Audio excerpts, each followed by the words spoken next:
Tenemos entre manos y estamos tratando de ver este asunto de la disciplina personal. En la disciplina personal estamos observando 4 puntos importantes, ¿verdad? La disciplina personal, en primer lugar, es perseverante, y en ese punto de perseverante estamos aprendiendo 4 cosas importantes. Somos perseverantes en nuestra nutrición personal. Segundo, somos perseverantes en nuestra higiene personal. En tercer lugar, somos perseverantes en fortalecer nuestro ser interior, en la fortaleza de nuestro ser interior. Y en cuarto lugar, somos perseverantes en estimular el buen hábito de congregarnos. Mire, congregarse es un mandamiento por parte del Señor a todos los creyentes, porque el creyente encuentra crecimiento, fortaleza, ánimo, calor. Aprendemos los creyentes congregándonos y podemos encontrar unidad y comunión y amor entre los demás creyentes. Por eso es importante estimular el buen hábito a congregarnos. Pero estamos allí todavía en el tercer punto de este primer punto de la disciplina personal, que tiene que ver con ser perseverante.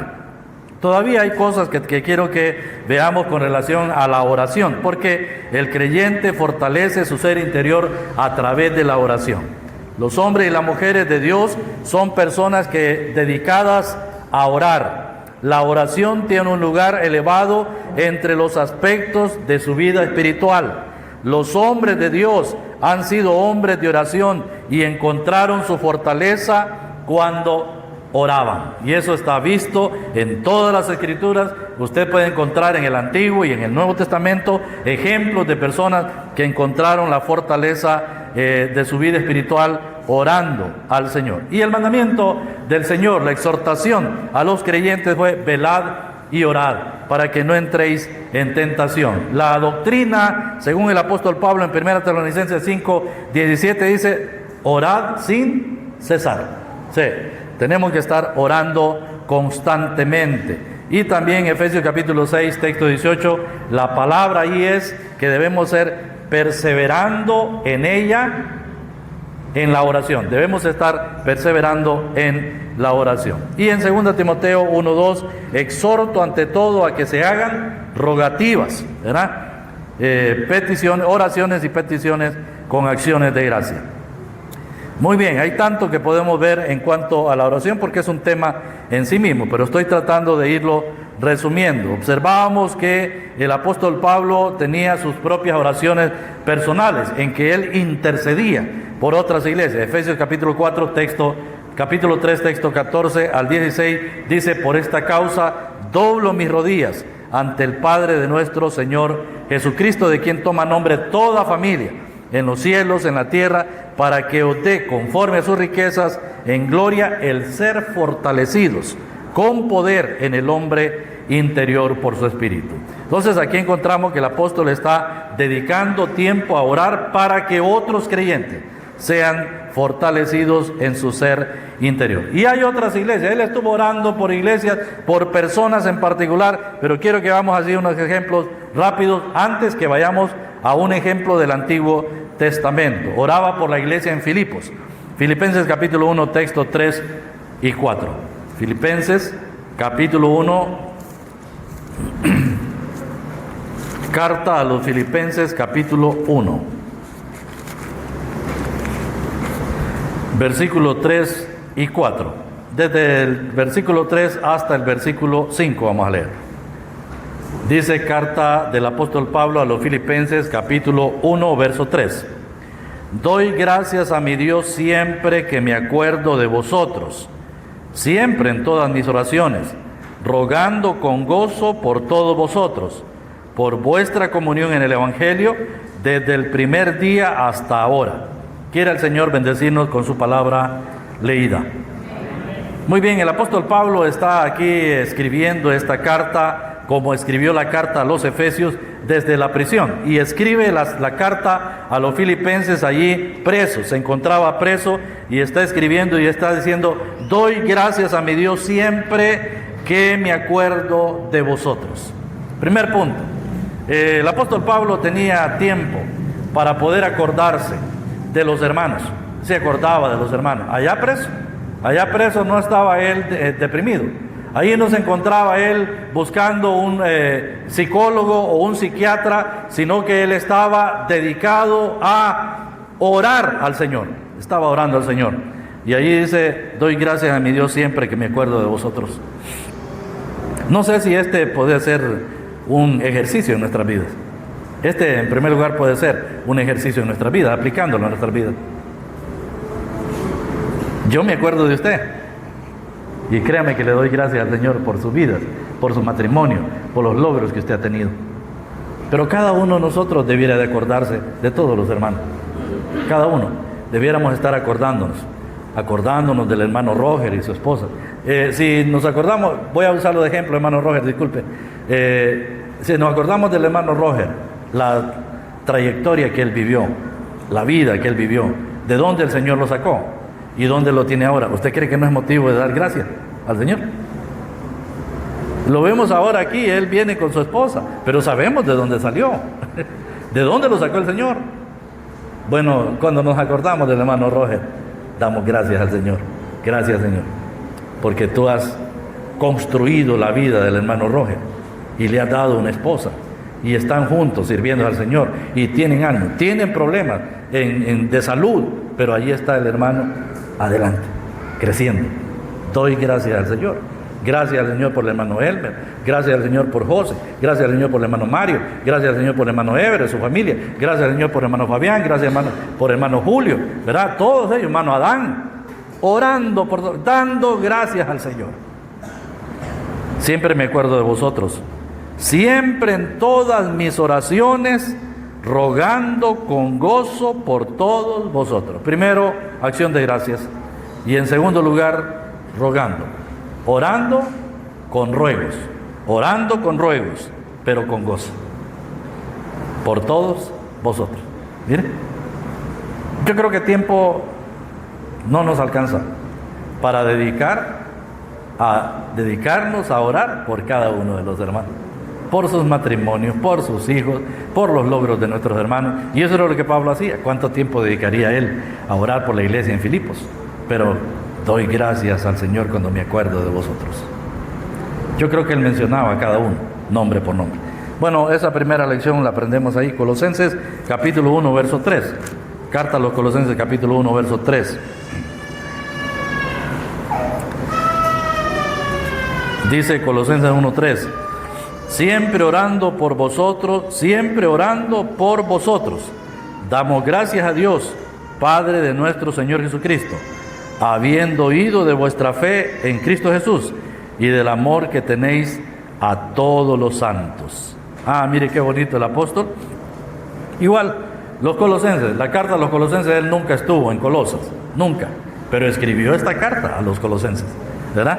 Y cuando él escribe esta carta dice, siempre orando por vosotros. Ahí él no conocía a los hermanos físicamente, no los conocía. En Filipos sí conocía hermanos físicamente, pero en Colosas no conocía hermanos físicamente.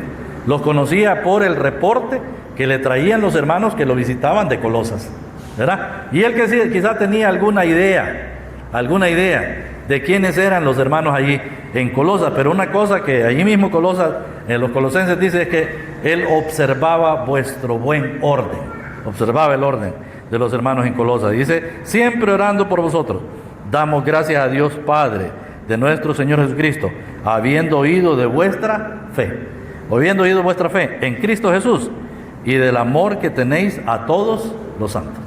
Pablo había oído del testimonio de esta iglesia en Colosas y él estaba completamente agradecido al Señor y estaba anonadado por esta iglesia y estaba siempre orando por la fe que había oído de los hermanos allí en Colosas y su amor que tenían también ellos a todos los santos.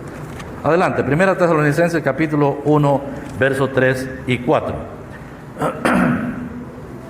1 Tesalonicenses 1, verso 2 al 4, dice, damos siempre gracias a Dios por todos vosotros, haciendo memoria de vosotros en nuestras oraciones, acordándonos sin cesar delante de Dios y Padre nuestro de la obra de vuestra fe, del trabajo de vuestro amor y de vuestra constancia en la esperanza, en nuestro Señor Jesucristo. Porque conocemos, hermanos amados de Dios, vuestra elección. Igual casi como a los filipenses, a los colosenses, ahora a los tesalonicenses, el apóstol dice: damos siempre gracias a Dios por todos vosotros, haciendo memoria de vosotros en nuestras oraciones. Yo quiero preguntarle, no me lo conteste a mí, pero solo contésteselo usted.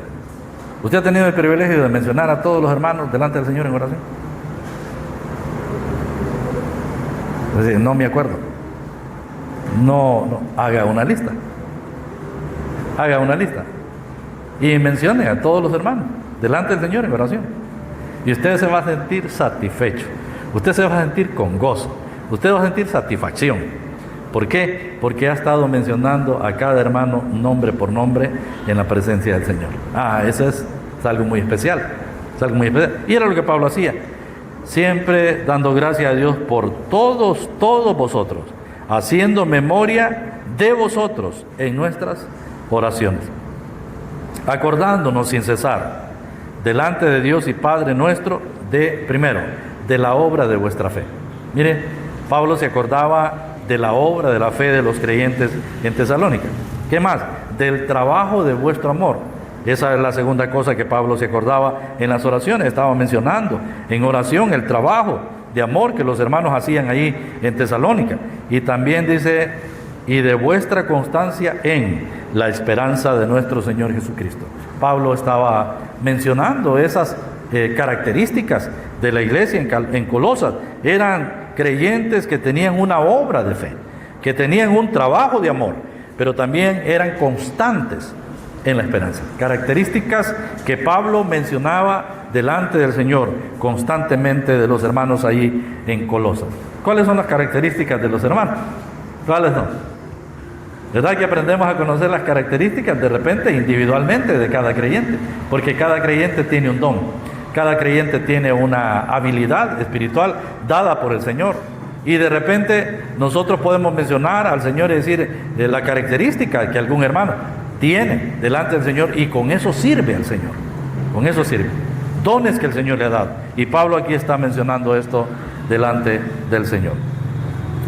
Muy bien, otro ejemplo, no voy a ver más ejemplos, dejamos así, hay bastantes ejemplos de eso, pero vemos un último ejemplo en 2 Timoteo capítulo 1, texto 3. 2 Timoteo capítulo 1, verso 3.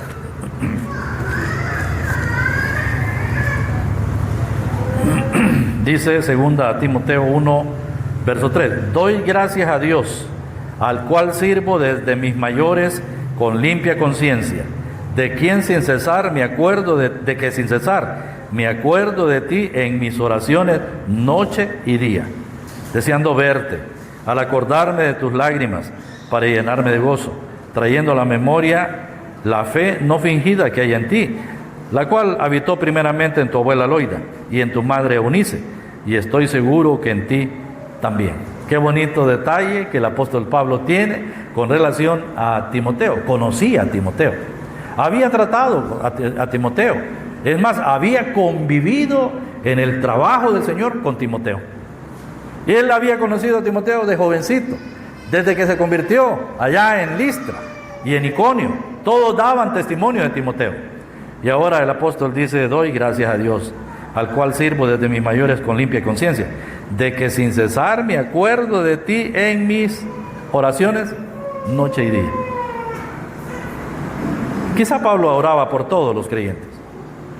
Tenía tiempo de orar por la iglesia en Colosas, en Éfeso, en Filipos, en Tesalónica y en otras iglesias. Oraba por ellos, pero había personas a quienes él les tenía un aprecio muy especial, que habían estado con él en los momentos difíciles de su vida y habían sido compañeros con él. Y Pablo se acuerda de Timoteo, dice que se acuerda de él día, noche y día. No hay oración en que no mencione a Timoteo, y lo está mencionando noche y día, deseando verte. Pues no tenía ya a Timoteo. Él, quizá el apóstol Pablo estaba preso cuando está ahí, y ahora dice: deseando verte, al acordarme de tus lágrimas para llenarme de gozo. O sea, Timoteo había llorado juntamente con el apóstol Pablo, había sufrido con Pablo, había tenido persecuciones juntamente con el apóstol Pablo. Y Pablo conocía de Timoteo sus sentimientos, sus angustias, su dolor. Y ahí dice, al acordarme de tus lágrimas, para llenarme de gozo, trayendo a la memoria la fe no fingida que hay en ti. Si había alguien que podía calificar el grado de fe que tenía Timoteo, era Pablo. Era él, trayendo a la memoria la fe no fingida que hay en ti. Uno no sabe quién es la persona sino hasta cuando convive con la persona. Uno no sabe cuáles son las debilidades de la persona hasta que convive con la persona. Uno no sabe las fortalezas de la persona hasta que convive con la persona. Uno no sabe cuáles son las virtudes de la persona hasta que convive con esa persona. Y Pablo estuvo muy cerca con Timoteo, fue su compañero. Y ahora pues él conoce que la fe de Timoteo no es una fe cualquiera, no es una fe fingida, es una fe real. Es una fe real, una fe no fingida que hay en ti, la cual habitó primero en tu abuela, Loida, y en tu madre Eunice, y estoy seguro que en ti también. Había habido generaciones, la abuela, la mamá y Timoteo, que guardaban esa fe, que creían en la verdad, en el Evangelio, y que ahora había sido traspasado de una generación a otra generación. Estoy seguro que en ti también. Muy bien, hermanos, dejamos este asunto de las oraciones del apóstol Pablo. Si usted quiere verlo en casa, anote ahí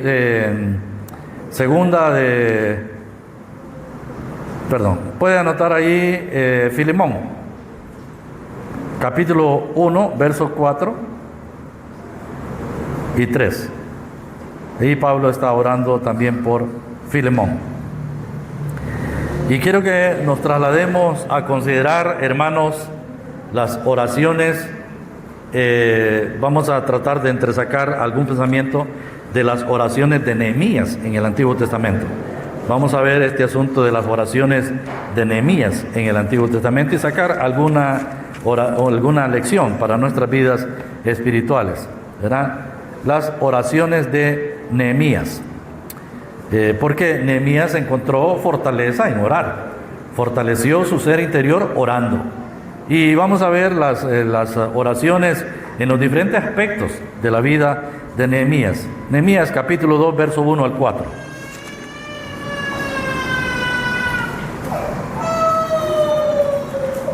Nos dice así, Nehemías capítulo 2, verso 1 al 4. Sucedió en el mes de Nisán, en el año 20 del rey Artajerjes, que estando ya el vino delante de él, tomé el vino y lo serví al rey. Y como yo no había estado antes triste en su presencia, me dijo el rey: ¿por qué está triste tu rostro? Pues no estás enfermo. No es esto sino quebranto de corazón. Entonces temí en gran manera. Y dije al rey: para siempre viva el rey.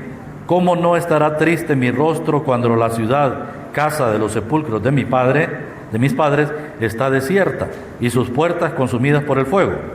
Me dijo el rey: ¿qué cosa pides? Entonces oré a Dios, al Dios de los cielos, y dije al rey: si le place al rey y su siervo ha hallado gracia delante de ti, envíame a Judá, a la ciudad de los sepulcros de mis padres, y la reedificaré. Hermanos, esta primer actitud o actividad de oración de Nehemías. Nehemías, dice aquí la escritura, era un sirviente del rey Artajerjes y servía como copero al rey. Era el copero.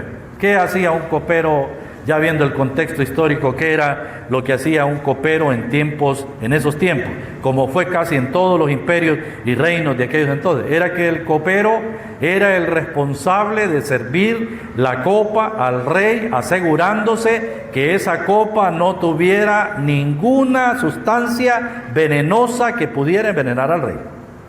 Preparaba el vino, servía el vino y se aseguraba de que esa copa no hubiera sido contaminada con ningún elemento o alguna sustancia que tuviera veneno para envenenar al rey. ¿Y sabe qué era lo que hacía la persona? debía tomar él delante del rey para que el rey estuviera seguro que ese vino estaba limpio. Eso era lo que Nehemías hacía. El rey confiaba mucho en Nehemías. Era un servidor leal. Este era un servidor de confianza. Este era un servidor muy noble delante del rey. Pero ahora ocurre que Nehemías está entregando la copa, sirviendo la copa al rey, pero su fisonomía, su semblante ha cambiado, y el rey, que está acostumbrado a verlo constante y permanentemente delante de él, ahora nota que Nehemías tiene tristeza, que está triste, porque nunca había estado antes triste en la presencia del rey. Y no había, entonces el rey notó eso y le dijo: ¿por qué está triste tu rostro? Pues no estás enfermo, no es esto sino quebranto de corazón. Entonces temí en gran manera. Temió porque el rey descubrió, ¿verdad?, en Nehemías que había quebranto de corazón. Había un quebranto, lo cual le causaba tristeza. Y dije al rey: para siempre viva el rey. Texto 3. ¿Cómo no estará triste mi rostro cuando la ciudad, casa de los sepulcros de mis padres, está desierta y sus puertas consumidas por el fuego? Y me dijo el rey: ¿qué pides? Aquí está el punto importante con relación a la lección que vamos a aprender de la oración de Nehemías. Primero, aquí encontramos un principio de la oración de Nehemías, y es un principio en todas las oraciones de los creyentes. Es el principio de orar antes de tomar cualquier decisión. El principio de orar antes de cualquier propósito o petición que tengamos. No se aprontó Nehemías. El rey le estaba poniendo delante de él la oportunidad. ¿Qué pides? ¿Qué pides? Inmediatamente hubiera aprovechado Nehemías, ¿verdad? Inmediatamente hubiera aprovechado, pero no. Fíjese que Nehemías dice que primero oró. Primero oró. Dice allí claramente: entonces oré al Dios de los cielos. Hermano, cuánto los creyentes evitáramos, cuántos fracasos evitáramos, cuántos peligros evitáramos, cuántos problemas evitáramos, si antes de tomar una decisión importante o un ofrecimiento en nuestras vidas oráramos. Pero a veces se va perdiendo ese principio. ¿Verdad? Hay creyentes que toman decisión y ni siquiera consulta. Hay creyentes que toman decisión y no pide oración. Pidamos oración, hermano. Más, oremos personalmente. Usted está en busca de trabajo, ore primero al Señor. Usted está en busca de una novia, ore primero al Señor. Usted está en busca de cualquier cosa que usted necesita, ore al Señor. Y pida a los hermanos que oremos. Porque nos podemos equivocar. Hermanos, nos equivocamos. Entonces el principio aquí es que debemos orar antes de cualquier toma de decisiones, de cualquier propósito o petición. El asunto era que Nehemías le agobiaba la situación en que se encontraban allá en Jerusalén, la ciudad y también sus hermanos. Estaba agobiado. Pero no por eso, ahora que tiene la oportunidad de ese ofrecimiento, él se apronta a pedir al rey, sino primero oró. ¿Estamos de acuerdo? ¿Aprendemos desde el principio? Sí, ¿verdad? Dejamos ahí. Aprendamos otro principio. Capítulo 4, verso 1 al 5.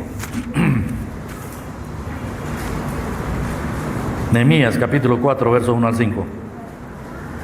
Cuando oyó Sanballat que nosotros edificábamos el muro, se enojó y se enfureció en gran manera e hizo escarnio de los judíos, y habló delante de sus hermanos y del ejército de Samaria, y dijo: ¿qué hacen estos débiles judíos?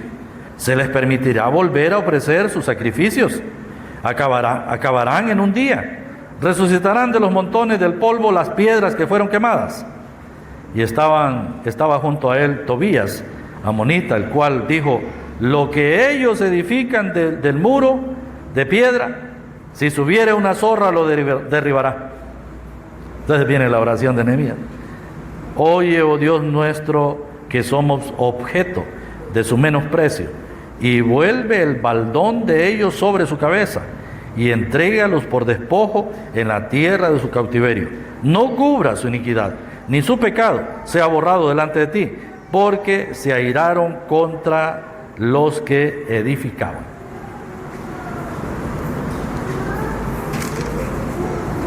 Segundo principio aquí.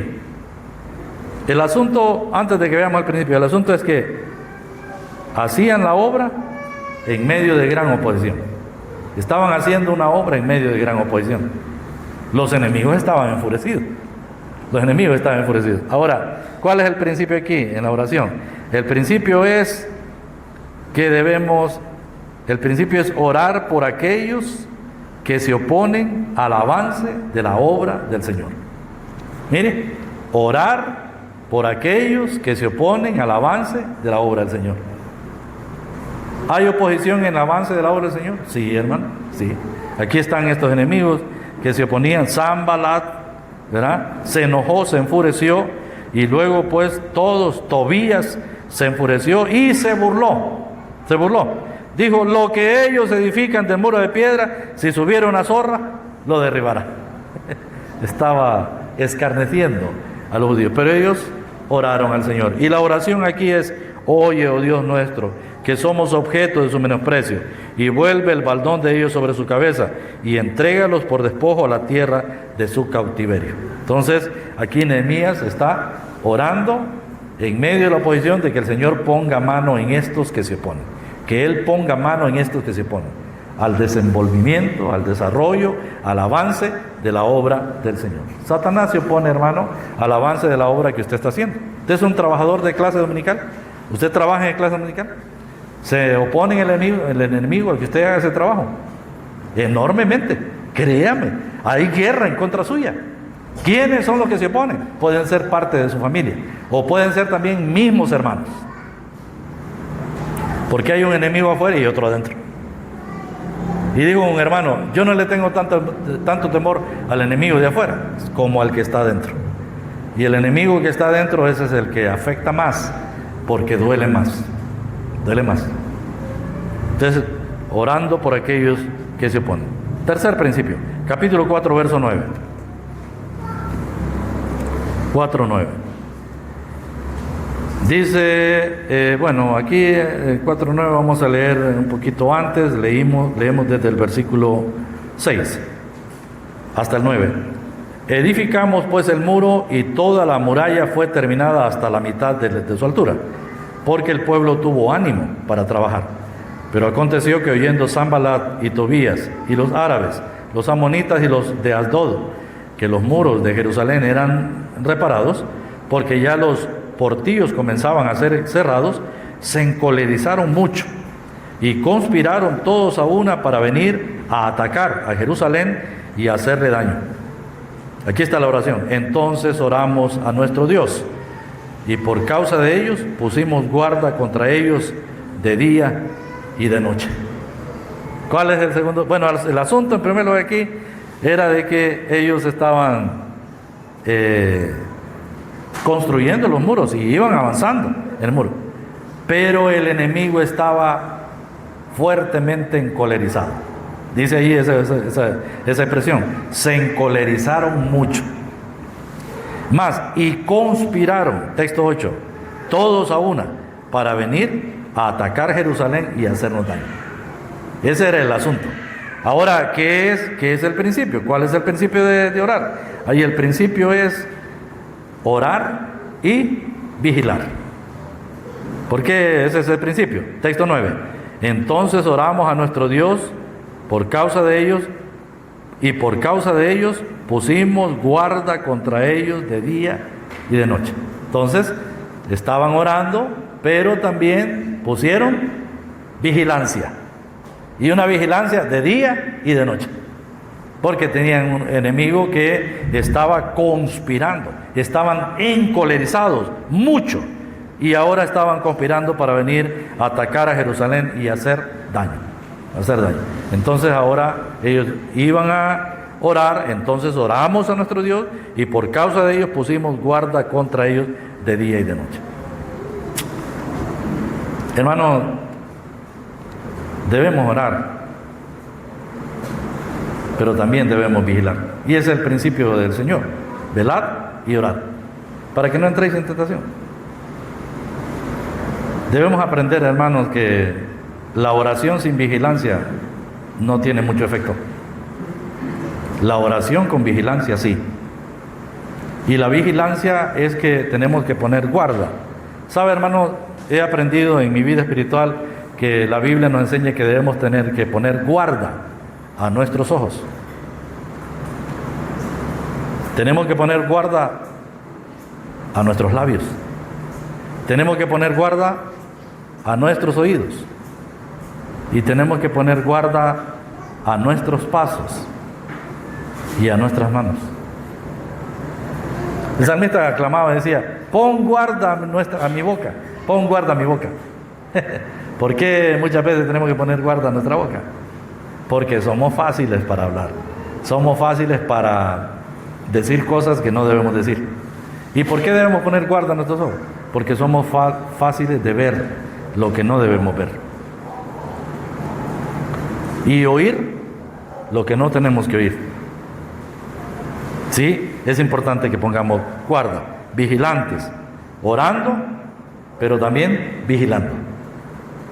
Todas las entradas de mi ser interior deben estar protegidas. Protegidos mis ojos, protegidos mis oídos, protegida mi boca, protegida mi mente incluso. Debe estar protegida. Vigilante día y noche, día y noche. Porque el enemigo está completamente enfurecido.